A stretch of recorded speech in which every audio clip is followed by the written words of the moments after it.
కళ్ళు ఈ కాళ్ళు చేతులు అనుకుంటాయట కదా అమ్మ. కడుపు పొతంగా కూర్చొని తింటది, కడుపు పొతంగా కూర్చొని తింటది. నేను పోయి ఎక్కడో ఉన్నదాన్ని కండతో చూడాలి, దూరం ఉన్నదాన్ని చూడాలి, కండతో చూడాలి. అన్ని తెస్తే సమాచారం తినటానికేమో నాలుక రుచిగల నాలుకే సప్పరించి కూడా తింటది. మళ్ళీ నా చేతులు పోయి కష్టం చేసి వచ్చి వండి పెడితేనేమో తింటది. సమాచారం చెయ్యాలి కష్టం. మళ్ళా నా కాళ్ళేమో ఎక్కడికి పోవాలంటే అక్కడికే నడిచిపోవాలి, ఆడికి పోవాలంటే ఆడికే పోవాలి. నేనేమో చూడాలి, నా కండ్లేమో నేను చూడాలి అంటదట. వాళ్ళకేమో నేను తప్పరిస్తామంటే రుచిగా తింటది కడుపు అని నాలుకట్టదట.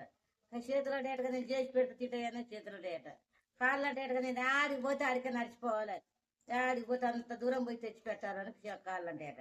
కాళ్ళు ఏమంటే ఏటగా నేనైతే నడవను, నేను పోను, నాకైతే ఎక్కలేదట ఏట.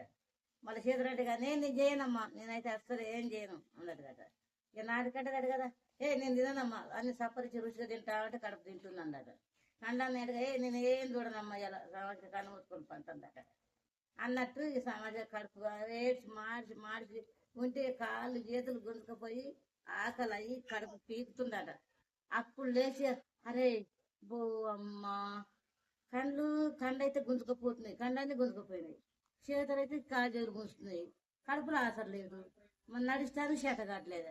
ఇక పోదాం పని కళ్ళతో చూసి ఎన్న పోయి ముసలమ్మని పోయి డబ్బు అడుకొచ్చుకుందేమో, చూసిందేమో కళ్ళు, అడుకొచ్చుకునేమో చేతులు, చిన్నదేమో నోరు నాలుక, నడిచిపోయినేమో కాళ్ళు. అప్పుడు సిగ్గొచ్చి బుద్ధి వచ్చి నేను ఎప్పుడైనా నేను కడుపు ఉపాసం ఉంచను అని అందరికందరు పోయిందట.